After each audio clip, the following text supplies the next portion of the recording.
आज जो भारतीय जनता पार्टी ने सभापति परिवहन समिति में जीत हासिल की है, वो काफ़ी पहले से ही प्लानिंग चल रही थी कि कैसे प्लानिंग होती है, उसका रिज़ल्ट आपको आज दिखने में आ रहा है। इलेक्ट्रॉनिक बस हम लोग पिछले 5-6 महीने से कंटिन्यूस फॉलो कर रहे थे, कंपनियों से बात कर रहे थे, उनको यहाँ प्रेजेंटेशन के लिए मंगाया था। बाद में कमिश्नर के साथ उनकी बैठक करवाई, उन्होंने प्रेजेंटेशन देखी, उनके साथ जूम मीटिंग करवाई, तभी जाके आज हम लोग इस परिस्थिति में आए हैं कि बहुत जल्द हम शहर को एक परिवहन सेवा देने के काबिल हुए हैं। और मैं आपको ये वादा करता हूँ, ये विश्वास दिलाता हूँ कि बहुत जल्द भारतीय जनता पार्टी इस शहर को परिवहन सेवा देगी। पहले भी जो परिवहन सेवा चालू हुई थी वो भारतीय जनता पार्टी के ही राज्य में हुई थी, उसके शासन में हुई थी। आज भी जो परिवहन सेवा चालू होगी वो भारतीय जनता पार्टी के ही अथक प्रयासों से चालू होगी। परिवहन समिति के चुनाव संपन्न हुए, जिसमें भारतीय जनता पार्टी के हमारे सुभाष तन्वड़े जी आज विजयी हुए हैं। भारतीय जनता पार्टी की ये बहुत बड़ी जीत है। यह जीत हमारे पूर्व मंत्री महाराष्ट्र प्रदेश भाजपा के महासचिव श्री रविंद्र चव्हाण की जीत है। और देखा जाए तो जब से महाराष्ट्र में शिवसेना सत्ता में आई है तो भारतीय जनता पार्टी के लोगों को तोड़ने में लगी हुई थी, लेकिन उनकी एक भी यह जो चाल है कामयाब नहीं हुई है। यह परिवहन समिति 2 वर्ष पूर्व जब चुनाव हुआ था तो उन्होंने भारतीय जनता पार्टी के एक सदस्य को गुम कर दिया था और यह जीत हासिल की थी साम दाम दंड भेद अपना करके। लेकिन पूरे महाराष्ट्र में कहीं भी अगर आप देखेंगे, शिवसेना जो भाजपा के लोगों को तोड़ने का कार्य कर रही है उसमें असफल सिद्ध हो रही है। दिवा में भी अगर देखा जाए कि आदेश भगत जिनको लेके गए तो एक भी भाजपा का कार्यकर्ता उनके साथ नहीं गया। और श्रीकांत शिंदे की यह बहुत बड़ी हार है। श्रीकांत शिंदे जी छल कटपट की राजनीति अपना रहे हैं, जहाँ कहीं भी देखिए तो वह राजनीति उनकी सफल नहीं हो रही है। तो मैं कहूँगा कि आज यह उल्लासनगर महानगर पालिका की जो हार है वो यहाँ के खासदार श्रीकांत शिंदे की हार है और भाजपा के रविंद्र चव्हाण की बहुत बड़ी जीत है। हम लोगों ने 5 सदस्य होकर के भी हमने नामांकन भरा था। हमें पूर्ण विश्वास था कि हमें हमारे 5 के 5 वोट पक्के मिलेंगे, लेकिन हमें 2 वोट अधिक मिले और यह उनकी जो आपसी लड़ाई है उसका फायदा भारतीय जनता पार्टी को हुआ। भारतीय जनता पार्टी कभी भी छल कपट की राजनीति नहीं कर रही है। हमारे सुभाष तन्वड़े जी ने सोचा भी नहीं था कि आज वो परिवहन समिति के सभापति बनेंगे। उन्हें मालूम था कि मेरे जो 5 वोट हैं मुझे मिलेंगे, लेकिन उन्होंने देखा कि किस प्रकार श्री रविंद्र चव्हाण जी ने बिगर किसी से बात किए यहाँ पर आज यह गेम प्ले किया और हमारे सुभाष तन्वड़े जी विजयी हुए। और पहली बार मैं बता रहा हूँ कि आपको उल्लासनगर में सही मायने में एक अच्छा परिवहन सभापति मिला है और बहुत जल्द हम इसी वर्ष 2022 के अप्रैल महीने में बसें भी शुरू करेंगे, क्योंकि आज तक जितने चेयरमैन आते थे उन्हें ना तो कोई नॉलेज होता था और ना ही कार्य करने की कोई पद्धति समझते थे। हमारे यहाँ पर सुभाष तन्वड़े जी रहेंगे, हमारे राजेश वद्रिया जी, मनोहर खेमचंदानी जी, प्रदीप रामचंदानी जी, भाजपा के हमारे स्थायी समिति के सभापति टोनी शीरवानी जी और हमारी पूरी टीम इनके साथ रहेगी। इनका मार्गदर्शन श्री रविंद्र चव्हाण जी करेंगे और इस शहर को, गरीब लोगों को हम बहुत जल्द से जल्द बसों की अच्छी सुविधा देंगे और परिवहन समिति पूर्ण रूप से उल्लासनगर महानगर पालिका में कार्य करेगी। कि परिवहन सदस्य हो या नहीं होगा इसकी गारंटी मुझे नहीं थी। परिवहन सदस्य भी हुआ। इसके बाद आज परिवहन सभापति का इलेक्शन का था। 6 के अपोजिट 7 वोट मेरे को मिले, मैं चुन के आया। लेकिन इसके लिए सही दिल से मैं धन्यवाद देना चाहूँगा माजी मंत्री रविंद्र चव्हाण साहब, हमारे अध्यक्ष जमनू पुरस्वानी, मनु खेमचंदानी, विनोद जी और जो हमारी टीम थी परिवहन की, उन सभी को धन्यवाद देना चाहता हूँ। उसी साथ साथ मैं उल्लासनगर से रहवासियों को ये करना चाहता हूँ कि आने वाले समय में जो समस्या है आपकी वाहतुक की, वो पूरी की पूरी समस्या समाधान करने की मैं कोशिश करूँगा, क्योंकि इससे मैं जुड़ा हुआ हूँ लगभग 15-20 साल से। जो परिवहन सेवा यहाँ पे उपलब्ध नहीं हुए, गरीबों की जो ज़रूरत है देखा जाए तो परिवहन की, वो यहाँ पे अप्रैल या मई में परिवहन सेवा चालू होगी। ये मैं आश्वासन देना चाहता हूँ शहर के रहवासी को। धन्यवाद। बधाई हो हमारे भाजपा के जो परिवहन सभापति को और धन्यवाद करना चाहता हूँ ओमी जी को और मनोहर लाल सिंह जी को, जिन्होंने एक अच्छा रोल निभाया और इस चुनाव में भारतीय जनता पार्टी को जीत दिलाई। ये जो शंकर दावानी थे एनसीपी के, इनसे संपर्क नहीं हो पाया था?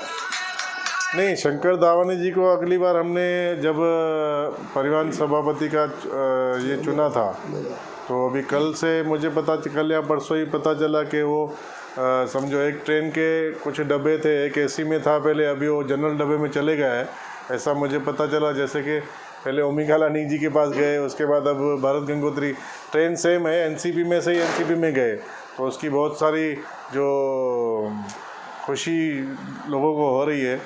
तो ये ट्रेन के डब्बे चेंज करने वाले हैं और कुछ भी नहीं थे, इसके लिए उनसे संपर्क करना हमने सही नहीं समझा।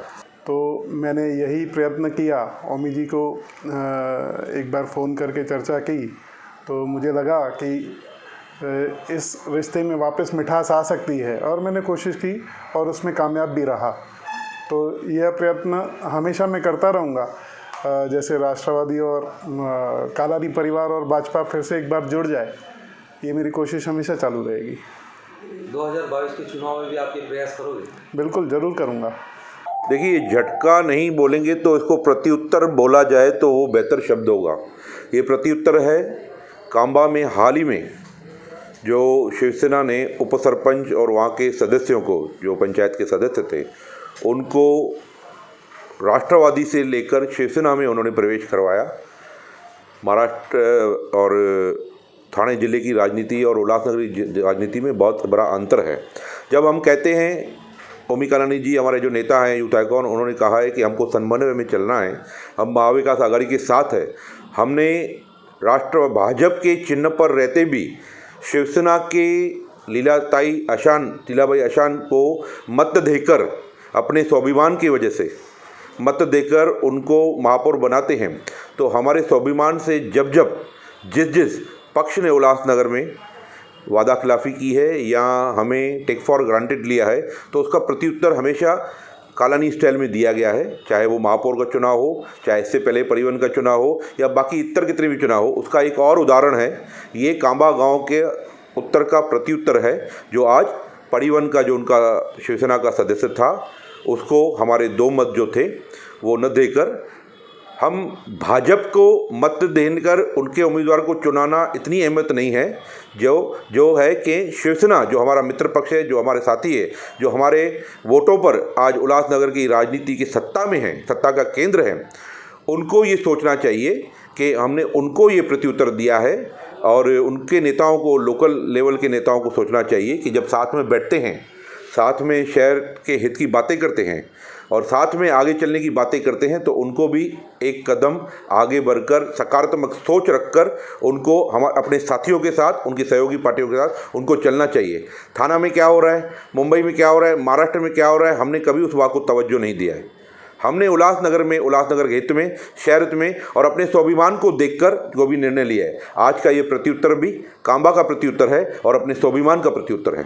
नहीं, ये देखिए, पहली बात तो जाना तय है या नहीं है, वो उसका जवाब न आप दे सकते हैं न हम दे सकते हैं। राजनीति संभावनाओं का खेल है, कुछ भी हो सकता है। मैंने कहा, हम स्वाभिमान की वजह से, हम कालानी हैं, कालानी स्टाइल में अपने स्वाभिमान से जीते हैं। शहर हित में, शहर के हित के लोगों के हित के लिए जो भी कार्यरत है, उसके लिए पार्टी पॉलिटिक्स को छोड़कर हम निर्णय लेते हैं। आज का निर्णय भी वही है, स्वाभिमान का विषय है। शहर के बहुत सारे ऐसे मुद्दे हैं जिन पर कहीं ना कहीं पिछले कई महीनों से समन्वय शिवसेना के साथ नहीं चल रहा था। चाहे वो कोलब्रो का टैक्स का मुद्दा हो, चाहे वो पेन पार्क का मुद्दा हो, या इतर बहुत सारे ऐसे मुद्दे थे, और उन मुद्दों के लेके भी कहीं ना कहीं खटास चल रही थी और कहीं ना कहीं हमारे समन्वय नहीं बैठ रहा था। हम आज भी महाविकास आघाड़ी में हैं, हम आज भी शिवसेना के साथ हैं, हम आज भी कांग्रेस के साथ हैं, हम महाविकास आघाड़ी में। पर ये बातें आगे, ये समन्वय बना रहे, ये शिवसेना को, जिसको हमने यहाँ पे महापौर बन के बिठाया है, उनको सोचना पड़ेगा, उनके लोकल लीडर नेताओं को सोचना पड़ेगा। और भाजपा के साथ आगे बातें चलेगी या नहीं चलेगी, ये भाजपा के साथ बातें चलने की या आगे की बात नहीं है। हमारे पारिवारिक मित्र अमर लुंड जी के अथक प्रयासों से ये जो आज का परिवहन का जो भी निर्णय हुआ है, हमने भाजपा के जो सुभाष तनावड़े जी है, उनको अपने वोट देकर जितवाया है, सभापति बनाया है, तो उसमें अमर लुंड जी जो हमारे कालानी परिवार के पारिवारिक मित्र है, लुंड परिवार और कालानी परिवार दो अलग नहीं है, एक ही परिवार है। दादा गोविंद राम लुंड जी के ज़माने से लेकर आज अमर लुंड, शेरी लुंड, सब हम पारिवारिक लोग हैं। तो कहीं ना कहीं ये समन्वय, ये जो खटास में मिठास का काम अमर लुंड जी के समन्वय के बाद भी हुआ है। आगे मैंने कहा राजनीति संभावना का खेल है। आगे जिस प्रकार से मान, सम्मान, स्वाभिमान और शहरियत की बातें महाविकास आघाड़ी में होगी, तो राष्ट्रवादी कांग्रेस पार्टी और कालानी परिवार महाविकास आघाड़ी में रहेगा। ये थाना की राजनीति क्या चल रही है, राष्ट्रवादी कांग्रेस पार्टी, शिवसेना और कांग्रेस की महाविकास की आघाड़ी है, और आघाड़ी में कौन क्या कर रहा है उसे पूरा शहर देख रहा है। हर मुद्दों को लेकर, हर चीज़ को लेकर व्यापारियों के समर्थन में कालानी हर वक्त काम करते रहे। और इस बार का जो ये परिवहन समिति का सभापति का जो चुनाव था, उस चुनाव के मद्देनज़र जो आज हमारे 2 सदस्यों ने, उन्होंने भारतीय जनता पार्टी के जो सुभाष तनावड़े जी हैं, उनको वोट करके आज विजय बनाया है। और बहुत ही महत्वपूर्ण भूमिका रही है जो हमारे भाजपा के जो नेता है अमर लुंड जी ने ओमी कलानी जी से संपर्क किया, सकारात्मक चर्चा हुई, और सकारात्मक चर्चा को लेकर एक महत्वपूर्ण निर्णय लिया गया। और स्वाभिमान की बात जहाँ पर भी आएगी तो कालानी कहाँ पर भी उससे समझौता नहीं करेंगे, और करारा जवाब मिला है आज। और इस जवाब को देखते हुए महाविकास आघाड़ी तो है और रहेगी भी, और हम महाविकास आघाड़ी में ही है, पर इस चुनाव को मद्देनजर देखते हुए आदरणीय हमारे मंत्री जितेंद्र आव्हाड साहब और समन्वय जो है थाना के आनंद प्रांत साहब का कोई भी आदेश आदरणीय जिला अध्यक्ष पंचम ओमी कलानी और ओमी कलानी जी को इस चुनाव के मद्देनजर कोई भी ऐसा आदेश नहीं आया था। और जब तक आदेश नहीं आया तो हमने सोचा कि ये जो निर्णय है हम अपने ही शहर लेवल पर लिया जाए, और निर्णय लेते वक्त कांबा का जो हुआ था उस कांबा का प्रत्युत्तर और जवाब जो है वो कालानी कभी भी करारा जवाब देते हैं, उसका जवाब हमने शिवसेना को दिया है। कोणार्क, अपना शहर, अपनी बातें।